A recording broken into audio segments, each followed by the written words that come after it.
Eating and managing your life. Are you eating just to whet your appetite or to satiate your taste buds? Or are you eating in order to take better control of your life?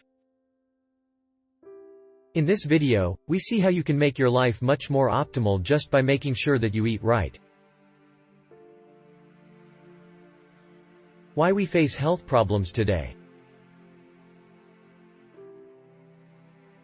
The world is a lot unhealthier than it was 2 decades ago. A lot of this is attributed to the changed food habits of people. 1 generation ago, people would not dream of picking up whatever packet of junk food they could get at first in order to feed their faces.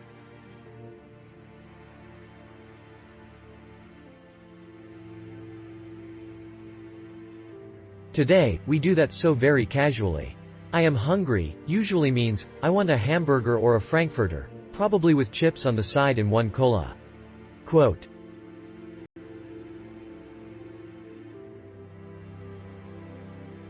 Let's go out and party means, let's go out and booze till we can't stand up on our own and intersperse the drinks with as much synthetic-laden wannabe Chinese food that we can get.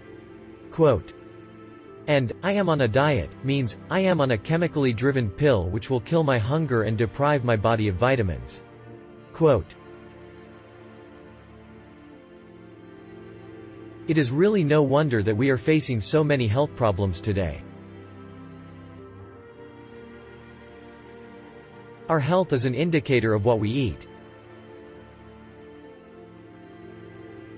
The sorry condition that we are living in is not an individual problem, it is a global problem. The world as a whole is eating wrong. Just check these facts out: 6 in every 10 persons in the US is overweight, and the number is going to increase by the time we hit 2025. The US, the largest economy in the world, is spending close to $147 billion a year on healthcare due to various obesity-related issues.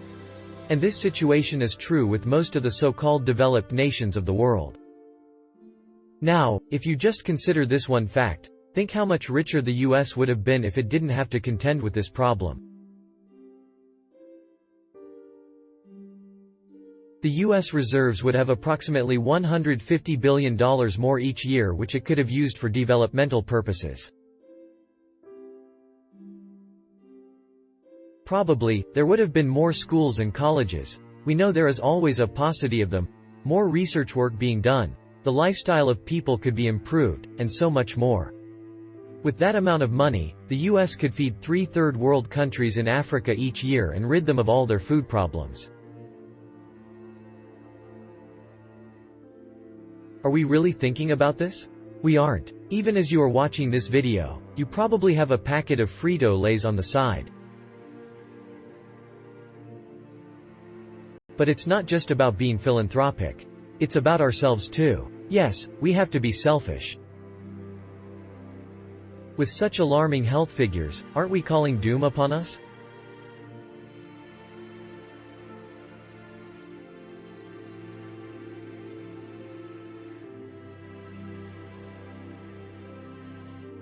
We are definitely not eating right. Whatever excess baggage that brings, obesity and the assorted health problems in its wake, we have to be prepared for it.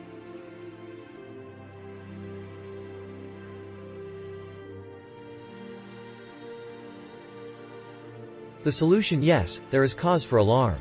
Our eating habits are plunging us into despair.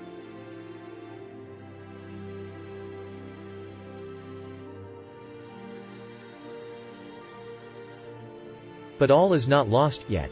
We can still tighten our belts and look for solutions. We have erred horribly with our eating habits so far. Unless we take stock of the situation and take matters in our own hands, things are not going to improve. The first thing is awareness. We have to learn what foods are right for us and what are not. We have to go back to school, not literally, of course, and understand what the nutrients are that your body really wants and in what measure.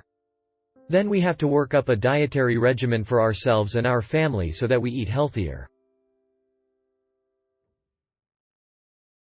We must cut down on all the foods that are harmful, the carbohydrates, the fats, the sugars, we don't really want them, and incorporate foods that can boost our health.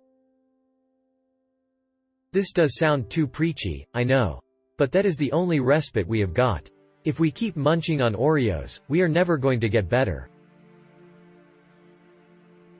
But there's hope. Hope lies in the fact that there are many foods out there that are just as tasty as those nasty junk foods, but we don't yet know about them. These are the foods that we don't know about yet. We probably don't care for them or because we don't know how to prepare them, but a good health cookbook could help you in understanding various interesting ways to healthy cooking. Even with the same kind of diet you eat, you can conjure up some very delicious healthy dishes. Yes, it is all very much possible. You can modify your eating habits to a large extent, while at the same time taking care of your palate. They need to keep selling their Atkinses and Jenny Craigs and Zones and Medifasts, and for that reason the media never tells you how we can actually take things in your own hands. They show us glitzy before-after pictures of a guy with a foot-long penis and then the same guy with six-pack abs and tell us that the diet made that possible.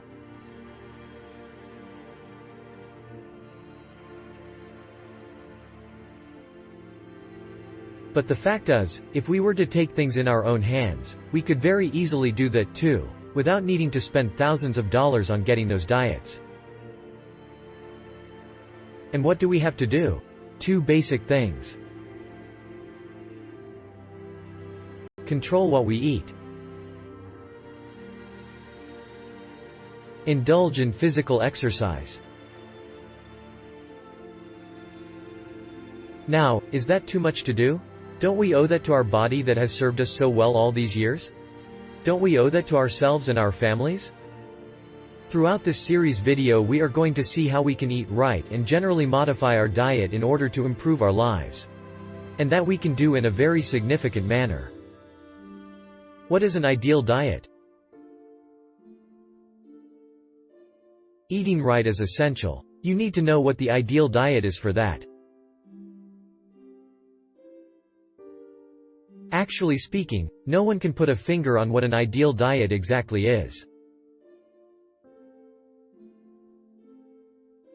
Now, if you were to ask someone what a healthy diet is, that could be easily answered.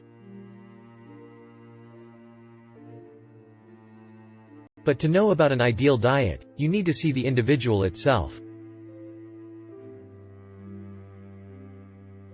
Ideal diets are much related to the kind of lifestyle the person leads, their age, their gender, their level of physical activity during the day and even their geographical region and climate. The first thing that must be answered here is the level of calories that any person must take.